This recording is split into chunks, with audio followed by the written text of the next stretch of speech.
बहुत बहुत शुक्रिया। मेरा नाम तुषार कंसल है। मेरी कंपनी का नाम कंसल्टेंसी वेंचर्स है। हम लोग पिछले 7 साल से 1000 से ज़्यादा इन्वेस्टर्स से जुड़े हुए हैं और पर्सनली मैंने हार्वर्ड बिजनेस स्कूल से लीडरशिप स्टडीज़ की हैं, MBA किया है दिल्ली यूनिवर्सिटी से और इंजीनियरिंग भी, डेलॉयट, एंटूश, ब्रांड कैपिटल, MTS जैसी कंपनीज़ में काम किया है।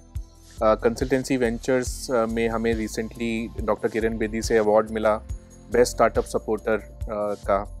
तो आपने जो बात कही कि ये जो नया स्टार्टअप का एक मूवमेंट शुरू हुआ है, तो इस मूवमेंट का क्या रेलेवेंस है और कैसे इससे हम आगे बढ़ा सकते हैं, उस विषय में मुझे ऐसा लगता है कि स्टूडेंट्स जब एकेडमिक इस संस्थान से बाहर आगे निकलते हैं तो वो उनको बहुत एक कॉर्पोरेट में एडजस्ट होने में बहुत समय लग जाता है और उनको पढ़ाई अलग चीज़ लगती है और जो असली ज़िंदगी जिसमें बिज़नेस होता है वो उनको थोड़ी अलग चीज़ लगती है। तो ये जो प्रधानमंत्री जी ने किया है, स्टार्टअप इंडिया, इन्वेस्ट इंडिया, और ये पूरा जो स्टार्टअप मूवमेंट शुरू किया है कि 2016 में 436 स्टार्टअप्स रजिस्टर्ड थी स्टार्टअप इंडिया में, आज 75,000 से ज़्यादा है। तो ये जो उन्होंने शुरू किया है, इससे ये हुआ है कि हर शैक्षिक संस्थान में एंटरप्रेन्योरशिप डेवलपमेंट सेल खड़ी हो गई हैं और यहाँ पर बच्चों को इंडस्ट्री के लोगों से मिलाया जाता है। उनको ऐसे ऐसे लोग आके एड्रेस करते हैं कि उन्होंने कैसे बिज़नेस शुरू किया, उन्होंने कैसे सारी जो प्रॉब्लम्स आई, अड़चनें आई, एक अच्छे लेवल की कंपनी बनाने में उसको कैसे उन्होंने फेस किया। उसमें कुछ भी हो सकता है कि कंपनी सेटअप कैसे करा, रजिस्टर कैसे करा, कैसे उन्होंने अपने एक सहयोगी ढूंढा, को फाउंडर ढूंढा, कैसे उन्होंने फंडिंग ढूंढी, कैसे उन्होंने टैक्सेशन सिस्टम को एड्रेस किया, टीम कैसे बनाई। सबसे ज़्यादा ज़रूरी कि आइडिया एक बच्चे के पास है, लेकिन उस आइडिया को असली में एक कंपनी बनाकर एक संस्थान खड़ा करने में कैसे उसको इस्तेमाल करे, वो जो जर्नी है उसमें बहुत बड़ा जो गैप्स हैं, उन गैप्स को एड्रेस करने के लिए ये बहुत बड़ा एक कार्य हुआ है हमारे देश में और उसका नतीजा सबको दिख रहा है कि 100 से ज़्यादा यूनिकॉर्न्स हो गई हैं, यानी $1 बिलियन से बड़ी कंपनी यूनिकॉर्न बोलते हैं, 100 से ज़्यादा यूनिकॉर्न्स हो गई हैं और हर साल बिलियंस ऑफ डॉलर्स इन्वेस्ट हो रहा है। आज के टाइम में अगर आपके पास एक अच्छा आइडिया है, आप एक अच्छे स्टूडेंट हो और आप उसको कन्वर्ट करना चाहते हो एक बिज़नेस के अंदर, तो आपके पास अपॉर्चुनिटीज़ ज़्यादा हैं। लेकिन उसके साथ साथ कई ऐसे गैप्स अभी भी हैं जो धीरे धीरे एड्रेस होने की तरफ बढ़ रहे हैं और मेरे ख्याल से इसी में स्टार्टअप इंडिया का बहुत बड़ा रोल है और हम जैसे लोगों की रिस्पॉन्सिबिलिटी भी बनती है और हम लोग इस दिशा में काम भी कर रहे हैं कि हम ऐसे स्टूडेंट्स को और पूरे सिस्टम में अपना सहयोग करें और उस तरीके से उसको आगे बढ़ाएं कि वो अच्छा बिजनेस सेटअप कर सकें।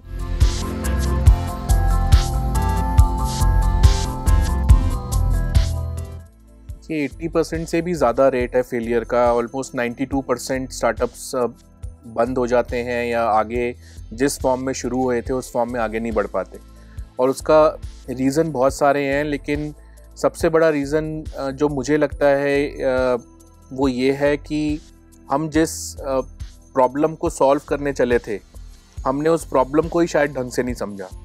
तो उसका जो सॉल्यूशन स्टेटमेंट बनता है प्रॉब्लम स्टेटमेंट का, वो भी शायद हम कहीं गलत बना लेते हैं। तो एक रिसर्च हुई थी, उसके अंदर ये था कि 43% स्टार्टअप्स इसलिए क्लोज़ हो जाती हैं, इसलिए बंद हो जाती हैं क्योंकि उन्होंने जो प्रोडक्ट बनाया उसकी मार्केट ही नहीं थी।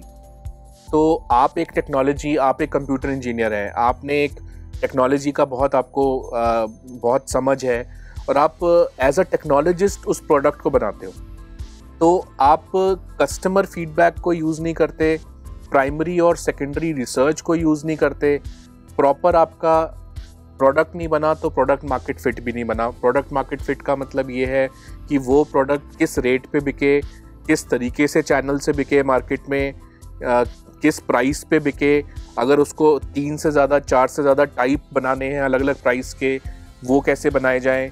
तो वो प्रोडक्ट मार्केट फिट अगर ढंग से नहीं बनेगा तो आगे जाके उसका बिजनेस मॉडल भी नहीं बनेगा। और बहुत सारे हमारे जो फाउंडर्स हैं वो मीडिया को देख के इन्फ्लुएंस होके आ जाते हैं कि हमें एक स्टार्टअप शुरू करनी है। उसमें कोई गलत बात नहीं है, लेकिन सिर्फ आप करोड़ों का देख के कि उसने 100 करोड़ का कर लिया तो आपको लगता है कि मैं भी करूं, आप मोटिवेट हो सकते हैं, लेकिन उस जर्नी के अंदर अगर आपको घुसना है तो आपको अपने आप को स्किल करना पड़ेगा। अपने आप को ऐसे स्किल्स देने पड़ेंगे जिससे आप टीम बनाएं, लीडरशिप करें, जिससे आप बिज़नेस प्लान बनाएं, बिज़नेस मॉडल बनाएं, और वहीं पे आपको ऐसे इंस्टीट्यूशंस का सपोर्ट और हेल्प की ज़रूरत होती है, ऐसे लोगों की सपोर्ट और हेल्प और मेंटरिंग की ज़रूरत होती है जो आपको सही तरीके से बताएं कि इसको कैसे सेट करना है, आइडिया को बिज़नेस में कन्वर्ट कैसे करना है।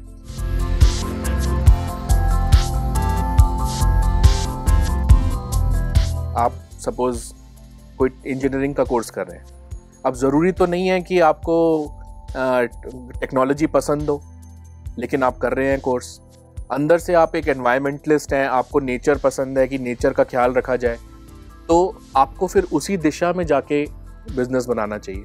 अभी कुछ दिन पहले लिंक्डइन पे एक मैंने देखा, एक सज्जन है, वो पॉन्ड कंजर्वेशनिस्ट है, और वो जो लेक्स होती हैं हमारे सिटीज़ के अंदर जो दब जाती हैं और उसके वो कूड़ा आ जाता है उसके अंदर, वो उसको रिवाइव करते हैं। तो उन्होंने एक सोशल मीडिया का मूवमेंट शुरू किया। उन्होंने कहा मैं लेक्स को रिवाइव करूँगा। अब वो एक बिज़नेस बन चुका है। उसको बड़े बड़े कॉरपोरेट्स जो CSR फंडिंग दे रहे हैं, अभी उन्होंने 14वीं लेक को रिवाइव किया है बेंगलोर में। तो आप देखिए कि आप करना क्या चाहते हैं, और करने के तरीके बहुत हैं, पैसा अवेलेबल है मार्केट में, अच्छे आइडियाज़ के लिए, अच्छे लोगों के लिए, लेकिन आप पहले अपने आप को स्किल करो। और स्किलिंग सिर्फ एकेडमिक चीज़ों से नहीं होती, उसमें एग्जीक्यूशन, कैसे उस चीज़ को एग्जीक्यूट करना है, आपको अपने आप को भी स्किल करना है, और आपको ऐसे लोगों के साथ काम करना है जो आपकी विजन में बिलीव करें कि हाँ ये चीज़ हमको करके दिखानी है। और ज़रूरी नहीं है कि वो चीज़ जो दूसरा सक्सेसफुली कर रहा है वही आपके लिए भी ट्रू हो। आप ये देखो कि आपका मेन मोटिव क्या है, उसके जो भी आपका मोटिव है उसके अंदर आप एक करियर, एक बिजनेस, एक पूरा एक उसी दिशा में आप एक संस्थान बना सकते हो।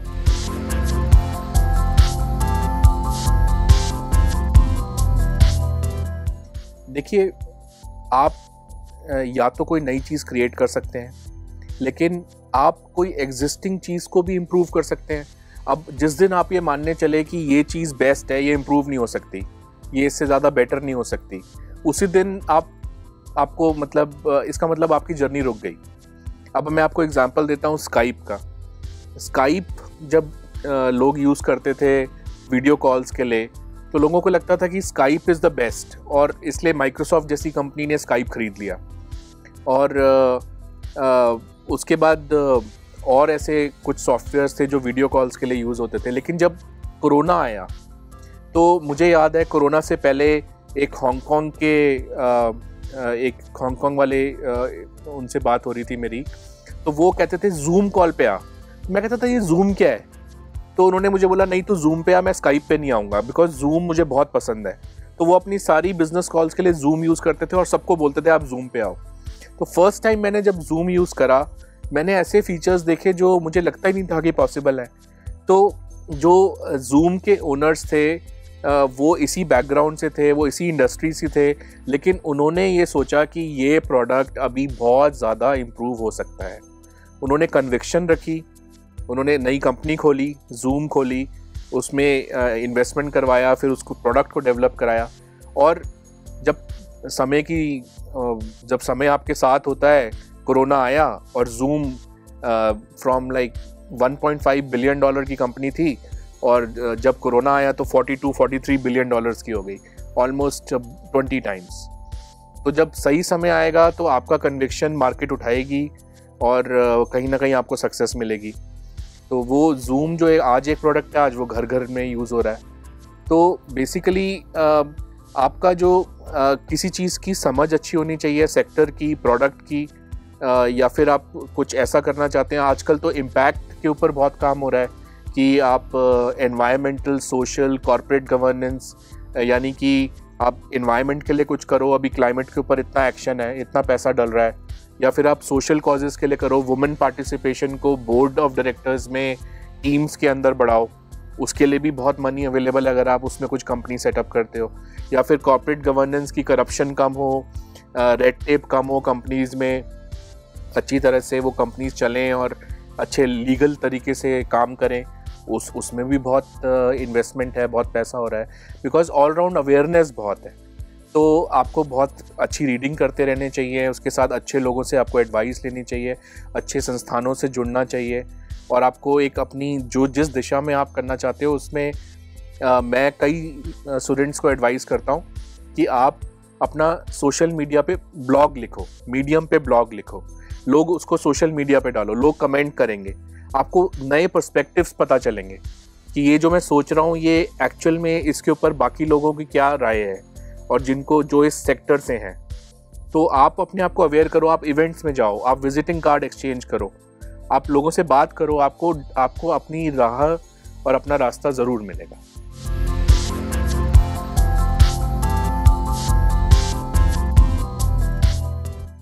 देखिए, आजकल हम लोग एक ग्लोबल विलेज में रह रहे हैं। अगर दुबई में टैक्सेस, इनकम टैक्स ज़ीरो है, इंडिया में अगर 30% है, सिंगापुर में 15-20% है, आपका जो इन्वेस्टर है वो यूएस में बैठा है, तो वो तो हर चीज़ को तोल के देखेगा ना। वो ये देखेगा कि सिंगापुर का इंटेलेक्चुअल प्रॉपर्टी सिस्टम जो है वो वर्ल्ड का नंबर 1 है। वहाँ पे अगर आप इंटेलेक्चुअल प्रॉपर्टी यानी कोई नई टेक्नोलॉजी को पेटेंट कराते हो और गवर्नमेंट को देते हो तो आपको गवर्नमेंट फंडिंग देती है, उसके साथ साथ आपको पीआर देती है। तो आजकल क्या है कि हर कंट्री एक दूसरे से कम्पीट कर रही है, तो ऐसी सिचुएशन में आपको बहुत सारी चीज़ों की नॉलेज होनी चाहिए। जैसे इंडिया के अंदर आपको पता है कि अगर आप स्टार्टअप इंडिया में रजिस्टर करते हो तो आप 3 साल का income tax exemption, corporate tax exemption certificate ले सकते हो स्टार्टअप इंडिया से।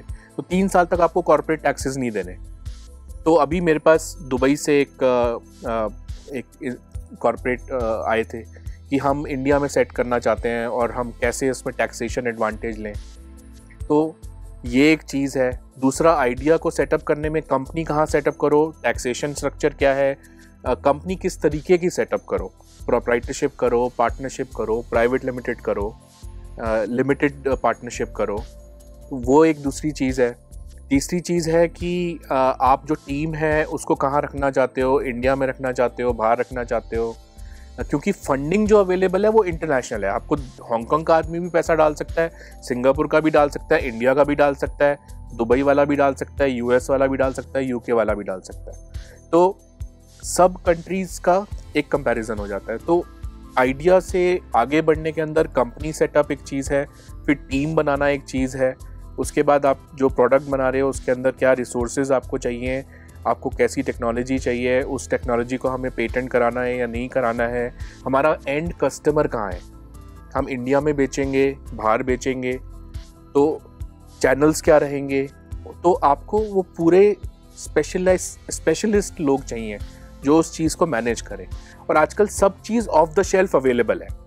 अगर आपको अच्छा CRM सॉफ्टवेयर चाहिए, आपको अच्छा HR डेटाबेस चाहिए, सब चीज़ें अवेलेबल हैं, लेकिन आपको नॉलेज होनी चाहिए कि मेरे को कहाँ से अच्छे प्राइस पे ये सारी चीज़ें अवेलेबल हैं। आपके ऐसे लोगों से एसोसिएशन होनी चाहिए जो आपको अच्छे लोगों से इंट्रोड्यूस करें, आपको बिज़नेस दिलाएं, आपको मैनेजमेंट नो हाउ दिलाएं, आपकी मेंटरिंग करें। अब श्री कृष्णा ने बोला है भगवत गीता में कि असली मेंटरिंग वही है जहाँ पे आप सुनो ज़्यादा और दूसरे की प्रॉब्लम समझो। तो अगर आपको ऐसे लोग चाहिए जो आपसे एसोसिएट हों तो आपको लॉन्ग टर्म एसोसिएशन करना पड़ेगा ऐसे लोगों के साथ, और उनको टीम में एक स्थान देना पड़ेगा। तो वो सारी चीज़ें जो हैं ये इस प्रोसेस का पार्ट हैं। और अच्छी बात यह है कि we are living in a global village. Internet पे सब चीज़ें इंटरनेट ने डेमोक्रेटाइज कर दिया है पूरे सिस्टम को, और बहुत सारी रिसोर्सेज, तरीके, प्रोसेसेस, लोग और हम जैसे लोगों का भी रोल उसी के अंदर आता है कि we are part of the same global village.